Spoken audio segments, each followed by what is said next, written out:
The burned SUV sat in the middle of the Hartford auction floor like a piece of scrap. Nobody wanted, starting bid $200, and 72 collectors walked past it without slowing down. Only one man stopped. Ryan Cole, 34, flannel shirt, motor oil still dark under his fingernails. He stared at the wreck for 15 seconds, then raised his hand. The room laughed. They figured the broke mechanic could only afford something already destroyed. 10 days later, the entire classic car world went silent. What did he see that 72 experts missed?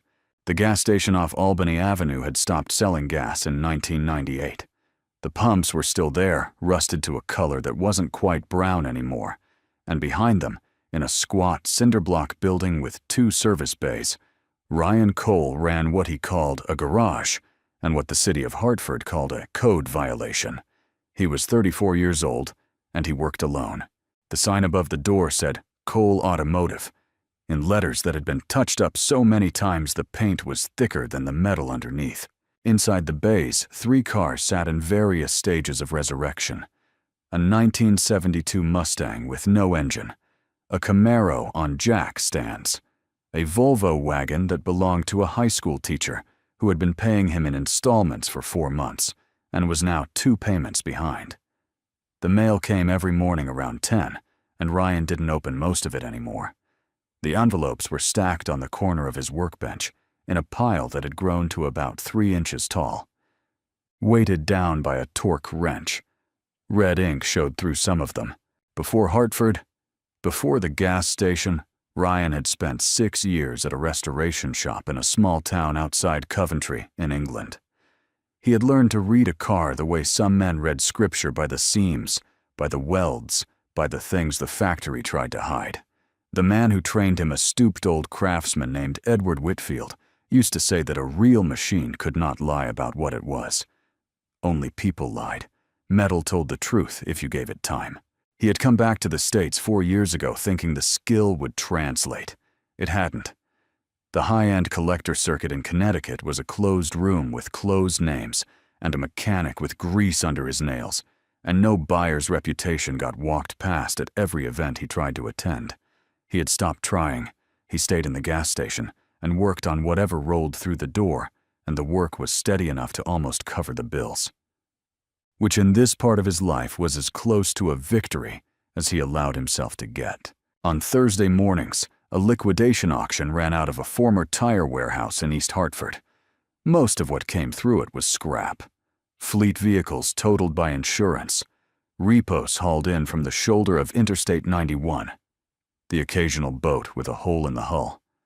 Ryan went because sometimes parts cars showed up cheap, and he had bought a transmission there once for $40 that he had resold for $300. The return trip was always worth the gas, even when he walked away empty-handed. This was day 1. Tuesday, late October, a gray morning that wanted to rain but couldn't commit. Ryan had cashed a customer's check the day before for an engine swap on a Bronco, $400 in 20s, and he had put $300 of it in his jacket pocket as the entirety of his auction budget. The rest was for gas and groceries. The auction floor was a concrete pad with folding chairs, fluorescent lights buzzing in the rafters, and the smell of brake fluid and stale coffee. The man running it was Frank Doyle, who stood on a milk crate at the front and worked through the lots with the speed of someone who had been doing this for 30 years and had stopped pretending to care about any of it. About 70 bidders were scattered through the room. Some were dealers, some were resellers with junkyard contracts, and a few real collectors in better jackets stood near the back where the lighting was friendlier. Ryan counted them out of habit, 72 by his last sweep. He recognized maybe a dozen faces. None of them recognized him, or if they did, they didn't bother turning their heads to confirm it. Lot 47 came up just before 11. 2 men in coveralls pushed it onto the floor and stepped back. The room went quiet for a second, the kind of quiet that happens when people are trying to figure out what they're looking at, and then somebody in the second row laughed. It was an SUV, or the ghost of one. The paint had been cooked off down to bare metal, and the metal itself had warped in places where the heat had gone past 1,000 degrees. The windows were gone. The wheels were melted into the rims. There was no badge left, no grill, no insignia of any kind that a layman would recognize. The interior was a charred cave. Frank Doyle read from his clipboard in a flat voice. The vehicle had been pulled from a warehouse fire in upstate New York. Title was clean. Records described it as a full-loss body-type SUV manufacturer, unverified, due to fire damage. Starting bid was $200. Nobody moved. The collectors at the back glanced once and looked away. A dealer 2 rows up checked his phone. Doyle waited 4 seconds and started lowering the price. But Ryan had stopped breathing. Something in the proportions was wrong. It wasn't wrong like a damaged car was wrong. It was wrong like a wolf in a kennel of dogs. The wheelbase was too long for the body. The rear quarter sat lower than any production SUV from the last 30 years. The wheel arches, even half-melted, flared in a way that nobody in Detroit or Yokohama had ever stamped onto an assembly line. He had seen that flare before. Once, in a workshop outside Coventry, in a binder of photographs Edward Whitfield kept locked in a desk drawer. Ryan raised his hand. Frank Doyle looked at him, then looked at the price on his clipboard, then back at him. $200 to the gentleman near the back, Doyle said. Anybody else? The room turned. Heads swiveled. A man in a cashmere coat near the back row, Dale Hutchins, who ran a Porsche specialty house out of West Hartford and had been at every auction Ryan had ever attended, laughed out loud and made sure the laugh carried. "Cole," Hutchins called across the floor, "you finally found something in your price range." A few people chuckled. Doyle ignored it. 200 going once, 200 going twice. Sold. Lot 47 to Cole Automotive. Ryan didn't move for a full minute after that. The room moved on to Lot 48, a wrecked Hyundai, and the bidding picked up again. He sat in his folding chair with $200 worth of burned steel registered to his name and a tightness in his chest that he didn't recognize at first. It took him a moment to put a word to it. Fear. Not of losing money. Of being right. He paid in cash at the window. 8 20s and a 10. The clerk slid the title across the counter without looking up. The flatbed driver charged him another $75 to haul the SUV to the gas station, and Ryan counted out the remaining bills from the Bronco job to cover it. By 3 in the afternoon, the wreck was sitting in his rear bay, with the rolling door pulled down behind it. He didn't turn the lights on right away. He walked around it twice in the half-dark hands in his pockets, looking. The shape was easier to read now, away from the noise of the auction floor. The proportions he had seen from across the room were even clearer up close. The greenhouse, what had been the greenhouse before the glass had melted, was shorter than a production SUV by a measurable amount. The roofline dropped 2 inches faster than it should have. The rear hatch had a recessed seam that no factory stamping would have produced. Hand-formed, almost certainly hand-formed. He turned on the overhead lights and got the floor jack. For the next 6 hours, Ryan worked with the methodical patience of someone trying not to hope. He raised the front end. He crawled underneath with a wire brush and a flashlight, peeling carbon off the chassis rails in small flakes. The metal underneath came up clean in some places and pitted in others. He brushed and looked and brushed again. He didn't eat. He didn't check the time. The Volvo wagon in the front bay creaked the way old steel did when the temperature dropped at night, and the only sound in the building besides that was the soft scratch of the brush against carbon. At 8:40 in the evening, on the inside of the driver's side frame rail about a foot back from the front suspension mount, he found what he had been looking for. A stamping, 11 digits. The first 3 were a manufacturer code he had only ever seen in photographs. His hand stopped moving. He went up to the workbench and pulled a binder from the bottom drawer. It was old. The spine cracked the pages soft from years of being opened and closed. Whitfield had given it to him the week before he left England. A reference. A favor for a student the old man thought had promise. He flipped to the section he wanted. He read it twice to be sure. The manufacturer code on the chassis matched a stamping used between 1998 and 2001 by a small experimental division inside a European performance house that had since been folded into a larger group. The division had been working on a high-performance SUV, a homologation project, intended for a desert rally series that ultimately got canceled before it ever ran. 11 prototypes had been built. 8 had been tested in the field. 3 had been kept in storage at a private facility in the south of France. In 2003, that facility had burned to the ground. The official record listed all 8 tested prototypes as destroyed in the fire. The 3 storage units were never publicly accounted for. The project had been quietly shelved, written off and forgotten. Ryan looked from the binder to the SUV in his bay, then back to the binder, then back to the SUV. If he was reading the stamping right, and he was reading the stamping right, what was sitting in his rear bay was one of the 8 tested prototypes that had supposedly been destroyed in 2003, which meant the burning at the warehouse in upstate New York hadn't been the first fire this car had survived. It had been the second. The car had spent more than 20 years moving through hands that didn't know what they were holding, and now it had landed in his. He sat on the concrete floor for a long time. The fluorescent lights buzzed overhead. He understood sitting there what the math meant. A verified surviving prototype from that division, even fire-damaged, even partially destroyed, would not be a $200 curiosity.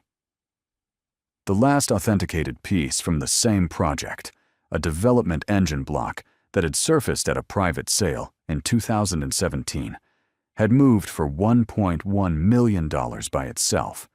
A complete chassis, even compromised, would be a fundamentally different conversation. The kind of conversation that didn't happen in Hartford. The kind that happened in Monaco and London, in private boardrooms with lawyers in the room. 2 paths opened in front of him.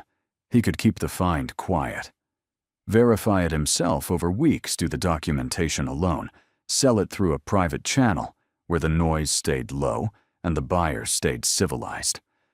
Or he could authenticate it openly, the way the trade required, and put himself directly in front of every collector and every auction house and every lawyer that would suddenly want a piece of what he had just bought for $200. The quiet path was safer. He knew that. He also knew, sitting on that concrete floor with the binder open on his lap, that the quiet path required him to be a different kind of man than he was. A man who could lie about provenance for the rest of the car's life. A man who could let the history disappear into a private collection in Dubai or Monaco and never come back out. He thought about Edward Whitfield, about the binder, about the old craftsman saying that metal told the truth if you gave it time. The car had survived 2 fires and 20 years of being ignored. It deserved better than another quiet grave. Ryan closed the binder. He stood up, wiped his hands on a rag, and walked over to the SUV. He put his palm flat against the warped sheet metal of the hood. It was cold. The carbon left a black mark on his skin. "Okay," he said to no one in particular, and the words sounded smaller in the empty bay than he had expected. He turned off the overhead lights, locked the rolling door, and went upstairs to the small apartment above the office. He didn't sleep that night. He sat at the kitchen table with a notebook and started writing down everything he knew. Every detail, every measurement, every reason he was right. Outside on Albany Avenue, the wind moved through the dead gas pumps and made a low whistle that had been the soundtrack of his life for 4 years. By morning, he had a plan. He would document the find himself for the next 24 hours, and then he would reach out to Whitfield in England for a second opinion quietly before he spoke to anyone in the American trade. That was the cleanest version. That was the version that gave him the most time and the most control. What he hadn't accounted for was the photograph. He had taken 3 pictures of the chassis, stamping at 9:15 the night before for his own records, and he had sent one of them to a former colleague in Coventry, whose discretion he trusted. The colleague was discreet. The colleague's nephew, who happened to look at the colleague's phone over coffee the next morning, was not. By the time Ryan finished his second cup of coffee on day 2, the photograph was already moving through channels he hadn't intended. Within 48 hours, it would be in front of 3 of the most aggressive collectors in Europe, 2 American auction houses, and 1 man in West Hartford named Dale Hutchins, who would not be laughing the next time he said Ryan's name. Day 3 was about to begin, and the burned SUV in the rear bay of a dead gas station off Albany Avenue was about to stop being his secret. Day 3 started with a phone call from a number Ryan didn't recognize. He let it go to voicemail. By noon, he had received 9 more, each from a different area code, and the voicemail box was full. He cleared it, listened to 2 of the messages, and stopped. The first was from a broker in London who wanted to introduce himself. The second was from a man in Geneva who described himself as an associate of an unnamed principal and used the phrase preemptive private offer twice in 30 seconds. He turned the phone off and went down to the bay. The SUV was where he had left it, jacked up at the front, the chassis stamping still exposed under the floodlight he had clamped to a rolling cart. He had done nothing to the body since Tuesday night. He didn't intend to. Anything he removed now would compromise the authentication when the time came. And he had been in the trade long enough to know that the only thing more dangerous than not understanding a discovery was overworking it before the right people had seen it. At 2:30 in the afternoon, a black town car pulled into the lot. A man in his 60s stepped out wearing a navy overcoat that did not belong on Albany Avenue. He introduced himself as a representative of a private collection based in Zurich and presented a business card that listed no firm and no title. He had heard, he said carefully, that Ryan might be in possession of an item of unusual interest. He was authorized to discuss a number in the high 6 figures today in cash. No questions about origin, no paperwork beyond a bill of sale. Ryan asked him how he had heard.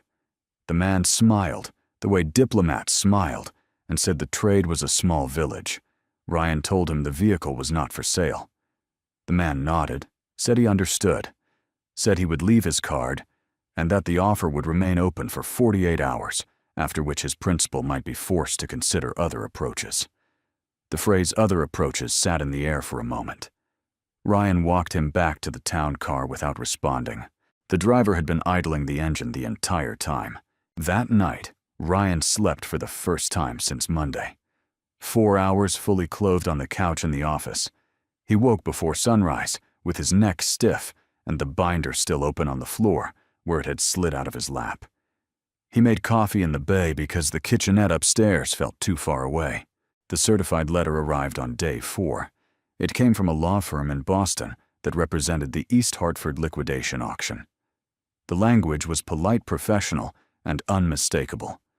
The firm had been retained to examine, quote, certain irregularities in the description of Lot 47 from the Tuesday sale, and to determine whether the buyer had, quote, exploited material information not available to the seller at the time of the auction. They requested a meeting within 7 business days.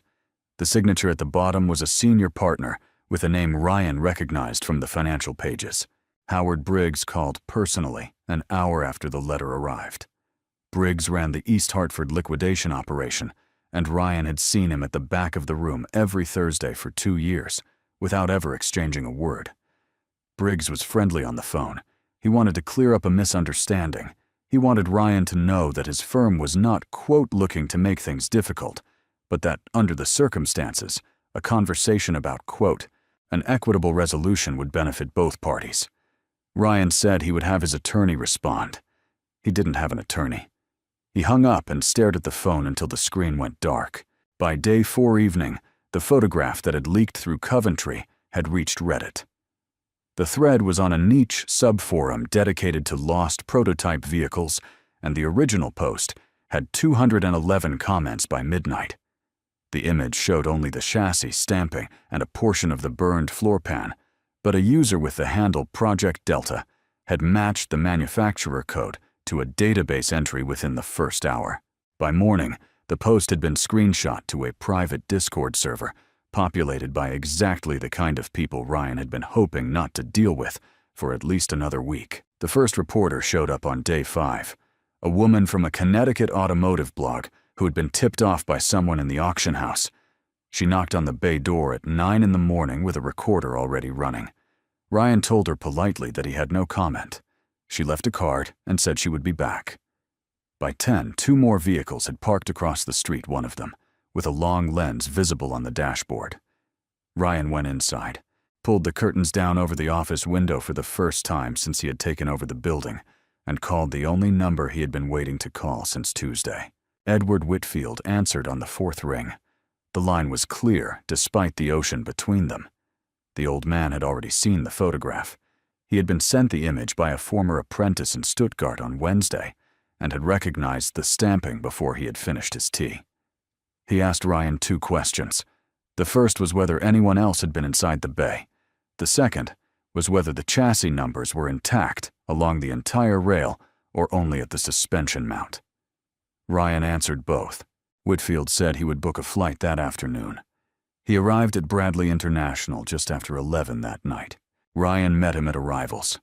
Whitfield was 71 and walked with a slight stoop that he had acquired sometime in the 4 years since Ryan had last seen him, but the eyes were the same. He carried a single leather case that contained, Ryan knew, the only tools he ever traveled with. They drove the 20 miles back to Hartford in near silence. Whitfield asked once whether the building had decent lighting. Ryan said it did. Whitfield nodded and looked out the window at the sodium glow of the highway. Inside the bay, the old man took off his coat and went to work. He walked the perimeter twice with a small flashlight, ran a gloved finger along the recessed seam of the rear hatch, and then lowered himself onto a creeper and slid underneath. Ryan stood by the workbench and waited. The clock on the wall read 11:47. By 12:30, Whitfield had been under the car for 40 minutes without speaking. When he came out, he sat up slowly on the creeper and looked at Ryan for a long moment before he said anything. "It's chassis 6, he said.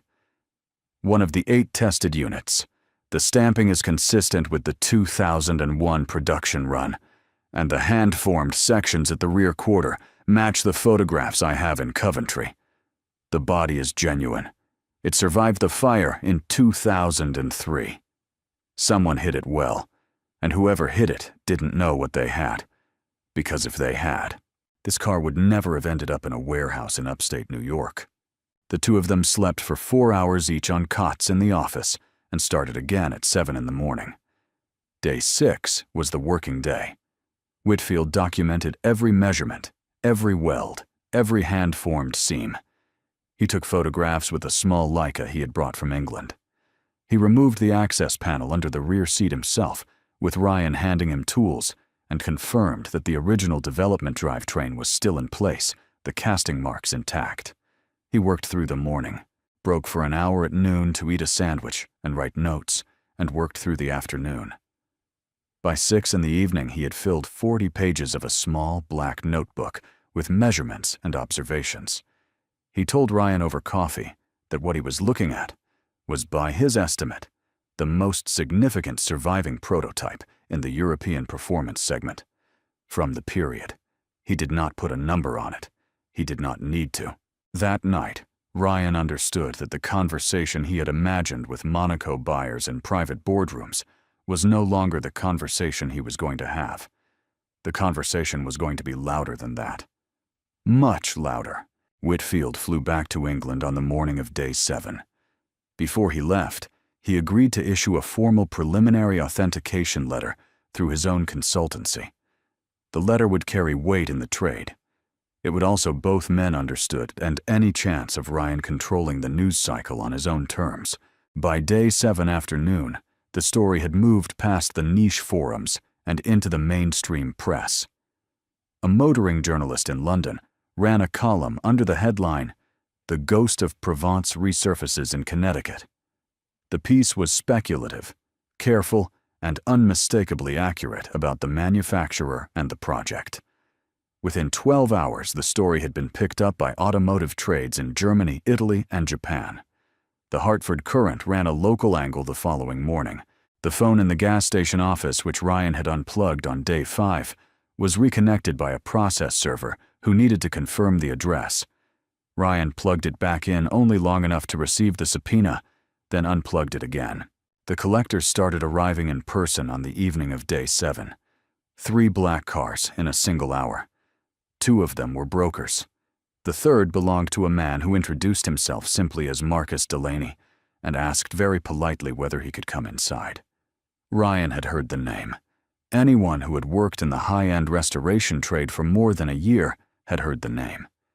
Delaney owned a private collection of 52 vehicles housed in a climate-controlled facility in Greenwich, and he was by reputation the most aggressive buyer in the Northeast. Ryan let him in. Delaney was in his late 50s, lean gray, dressed in the kind of casual clothes that cost more than the Volvo wagon in the front bay. He looked at the SUV for a full minute without speaking, then turned to Ryan and said, $2 million. Today. Wire transfer in the next 90 minutes. No conditions on your end. You walk away clean. Ryan asked him why. Delaney smiled slightly. Because in 3 weeks, it will be worth 4. In 6 months, it will be worth 8. And I can wait. You cannot. He looked around the bay at the stack of envelopes on the workbench, at the Volvo on jack stands. I know what your overhead is, Mr. Cole. I know what your debts are. I am not your enemy. I am offering you the cleanest exit you will be offered in this entire process. The longer you wait, the more people will be in the room. And the more people are in the room, the less control you have over what happens to that vehicle. Ooh, Ryan thanked him and told him the car was not for sale. Delaney did not argue. He produced a card, set it on the workbench, and said, "When you are ready, the number on this card answers 24 hours a day. The offer will not stay at $2 million. It will go up for the next 48 hours, and then it will start going down. I would think carefully about which side of that curve you want to be standing on." He let himself out. The town car pulled away with the same quiet that had announced its arrival. That night, Ryan sat in the bay alone with the door rolled down. The pressure had a physical weight to it now. He hadn't shaved in 4 days. His back hurt from the cot. He had a bruise on his forearm from a tool he didn't remember bumping into. Delaney had been the most honest of his visitors in his way. He had at least named the trade. $2 million in exchange for the rest of the story. The auction house attorneys called again on day 8. They had moved from polite to direct. The position now conveyed by Howard Briggs himself through speakerphone with 3 lawyers audible in the background was that the description of Lot 47 had been, quote, materially incomplete, and that the firm was prepared to seek rescission of the sale through litigation if a private settlement could not be reached. Briggs offered generously in his own description to refund the $200 and pay Ryan a, quote, recognition fee of $50,000 in exchange for return of the vehicle. Ryan told him to put it in writing and hung up. The media presence on Albany Avenue became continuous after day 8. 3 news vans by morning, 6 by afternoon. A neighbor across the street called the city about the obstruction, and a Hartford police officer came by to make sure nothing was being violated. The officer was sympathetic. He took a coffee from the office and told Ryan that whatever was going on, he hoped it ended well. Ryan thanked him and watched him leave. What Ryan understood sitting at his workbench on the evening of day 8 with the phone still unplugged and the bay door still rolled down was that nobody who had walked into the building in the last 6 days had asked him a single question about the car itself. Not one of them had asked about the chassis numbers. Not one had asked what the hand-formed seams told him about the build process. Not Delaney. Not the man from Zurich. Not the brokers. Not the lawyers. They had all asked about money, and about timelines, and about exclusivity, and about wire transfers. The car itself, the actual object that had survived 2 fires and 20 years of being ignored, was not the subject of any of their conversations. It was a unit of value to them. Nothing more. Whitfield's preliminary authentication letter was published on day 9. The consultancy released it through its usual channels in London at 9 in the morning, local time 4 in the morning Eastern. By the time Ryan woke up, the letter had been quoted in 17 articles across 4 continents. The headline number floating through the coverage was $8 million. 2 of the British trades suggested that figure was conservative, Marcus Delaney called personally at 6:58 that morning. The offer was no longer $2 million, it was $4. Cash immediate. His jet was on the runway at Westchester County. He could be in Hartford with a banker by 11. Ryan walked through the front office of the gas station with the phone still in his hand. He looked at the workbench. He looked at the stack of envelopes weighted down by the torque wrench. He looked at the office window where the curtain had been pulled for 4 days. Through a gap in the fabric, he could see 2 news vans on the far side of Albany Avenue, and a man with a long lens leaning against the hood of a sedan. The dead gas pumps stood between the building and the street like rusted witnesses. He understood standing in that office that the life he had walked into on Tuesday morning was already gone. It didn't matter what he decided about the car. It didn't matter whether he took Delaney's $4 million or held out for 8 or 12 or 20. The mechanic who had paid $200 in cash at the window of an East Hartford warehouse and driven home with a flatbed behind him, the man who had counted 72 bidders out of habit and recognized none of them, did not exist anymore. The phone calls would not stop. The cars in the lot would not stop. The lawyers would not stop.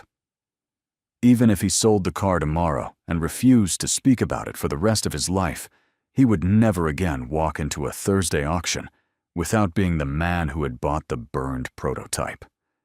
The anonymity that had been the floor of his existence for 4 years was gone, and it was not coming back.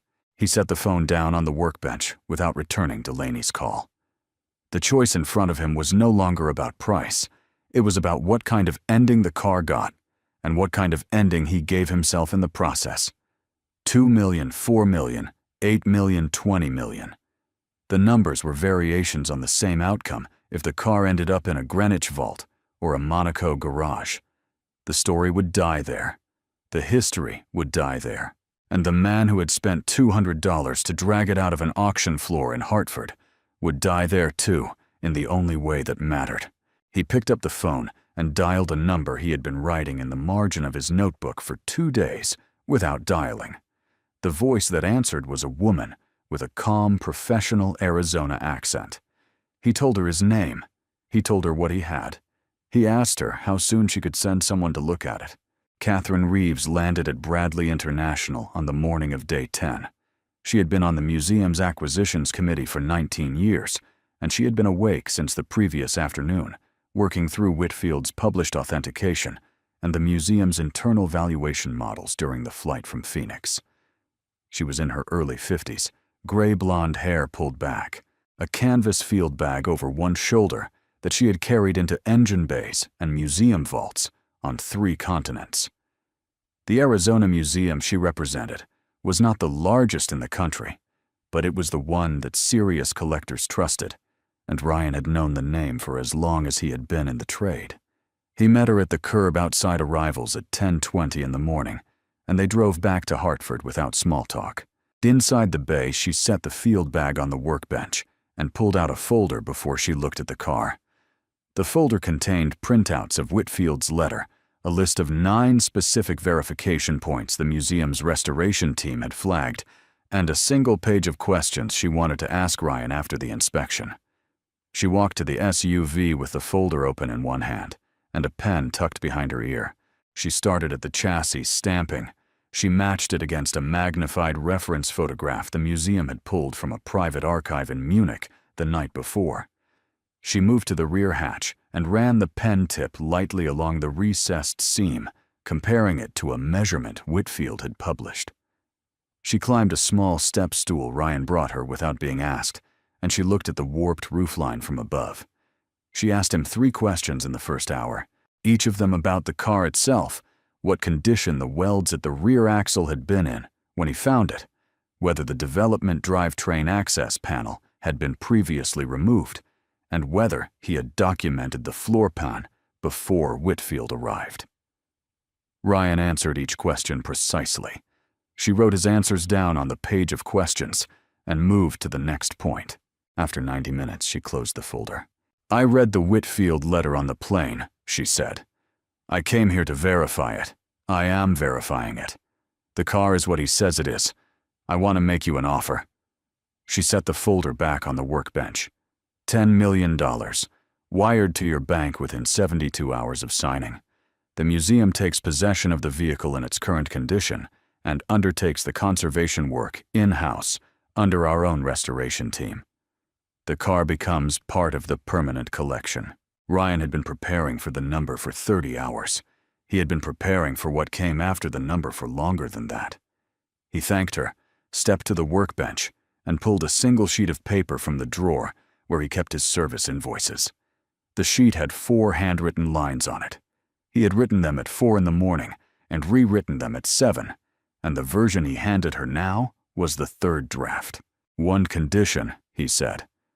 "Before you wire anything, the full story of this car gets displayed with it. The fire in 2003, the years between then and now, the auction in East Hartford, the $200, the 72 bidders who walked past it, Whitfield's authentication, all of it. Public, permanent, part of the exhibit, not a plaque with a price tag. The actual story." Catherine Reeves read the 4 lines. She read them again. She looked at him with a kind of professional curiosity he had not received from anyone in 9 days. "Why?" she said. Ryan looked at the SUV. The carbon was still on the metal. The fluorescent lights still buzzed in the rafters. The Volvo wagon was still on jack stands in the front bay, 4 payments behind now. "Because the only reason this car still exists," he said, "is that it survived being treated like it was worthless. Twice. If you put it behind glass with a price tag, you make it about the price tag. You make it about me. You make it about the auction.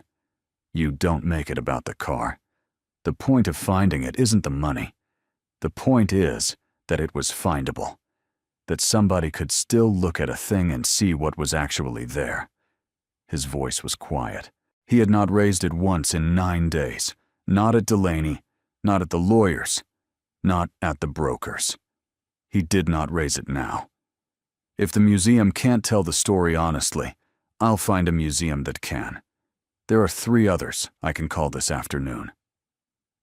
Catherine Reeves folded the sheet of paper in half and put it in her folder. "I'll need to clear it with the board," she said. "I can have an answer in 4 hours. The answer came in 2. The board had been waiting for her call since the night before. The museum agreed to the condition in writing, with the additional commitment that the exhibit text would be developed in consultation with Ryan and with Edward Whitfield, and that no element of the story would be edited for marketing purposes without his approval. The contract was drafted by the museum's counsel that afternoon and emailed to a Hartford attorney, whose name Ryan had finally written down on the back of an envelope at noon. They met at the attorney's office on Asylum Avenue at 4:30. Catherine Reeves signed first. Ryan signed at 4:47 in the afternoon on day 10. The wire transfer initiated the following Monday. $10 million minus taxes and fees settled in an account at the small commercial bank where Ryan had kept the same checking account for 4 years. The teller who processed the deposit confirmation was the same woman who had cashed his customer's check the morning before the auction. She looked at the number on her screen for a full second longer than she needed to before she looked back up at him. She did not say anything. He did not either. He thanked her and walked out into the parking lot, and he sat in the truck for several minutes before he turned the key. The story moved quickly in the trade press after the signing. Whitfield's authentication had been the first wave. The museum acquisition was the second. The third was the disclosure 3 weeks later that the East Hartford liquidation auction had quietly closed its operation pending what the firm's statement described as a, quote, comprehensive internal review of intake and description procedures. The same statement noted the retirement of Howard Briggs effective immediately. There was no mention of Lot 47. The lawsuit the auction house had threatened was withdrawn without explanation. The attorney who had signed the original certified letter never returned Ryan's counsel's calls. Ryan understood when the dismissal arrived that the firm had finally calculated what discovery would look like in front of a judge. Every email about Lot 47, every photograph the consignor had submitted, every shortcut the description had taken. The risk of losing the case was real, the risk of winning it, and being seen to have tried to take a verified prototype away from the man who had identified it was worse. Marcus Delaney sent one final message on the morning of day 11 before the wire had even cleared. It was a handwritten note delivered by courier. The note congratulated Ryan in 3 lines on what Delaney described as a, quote, principled exit. The note suggested that should Ryan ever consider entering the private side of the trade, Delaney would consider it a courtesy to take his call. There was no business card this time. The note was signed only with initials. Ryan put it in the drawer with the service invoices and did not respond. He understood that this was Delaney's version of respect, and he understood that he did not owe Delaney anything beyond receiving it. Dale Hutchins did not call. Ryan did not expect him to. The man from West Hartford, who had laughed across the auction floor on day 1, had been quoted briefly in the Hartford Courant follow-up piece, claiming he had, quote, recognized something unusual about the vehicle, but had been outbid before he could act. The quote ran on a Wednesday. By Friday, 3 commenters on a regional collector forum had pointed out that Hutchins had been audibly recorded laughing at Ryan during the bid and had never raised a hand. Hutchins did not comment on those threads. He did not comment on the story again. The next time Ryan saw him 6 months later at a charity event in Farmington that Ryan attended at the museum's invitation, Hutchins crossed the room in the opposite direction before they could meet. The first thing Ryan did with the money was pay the envelopes on the workbench. He went through them in order from the oldest at the bottom to the most recent at the top, and he wrote checks against each of them. Utilities, property tax on the gas station building, a loan from a credit union in West Hartford that had been carrying him for 2 years, the supplier accounts at 3 different parts warehouses. The Volvo wagon in the front bay went back to its owner, with the work completed and a refund check for the installments she had already paid, which Ryan delivered in person and which the teacher accepted with both hands and tears that she did not try to hide. He bought the gas station building outright from the landlord in the 2nd week. He had been renting it for 4 years on a month-to-month arrangement that had always felt one bad winter away from ending. The owner accepted a cash offer that was generous but not extravagant, and the deed transferred before Thanksgiving. Ryan kept the sign over the door. He had the letters repainted by a local sign shop in the same color they had always been, by a man who refused to charge him for the work. The expansion took longer. He kept the original 2 bays at the gas station and added 3 more in a new building on the lot behind it. The new building had proper lighting, a sealed concrete floor, a climate-controlled side room for delicate work, and a small office with a window that looked back at the dead pumps out front. He kept the pumps. The city had offered to remove them as part of a redevelopment incentive. He declined. They were part of the building. The training fund was set up in the 3rd month with help from a foundation lawyer the museum had recommended. The structure was simple.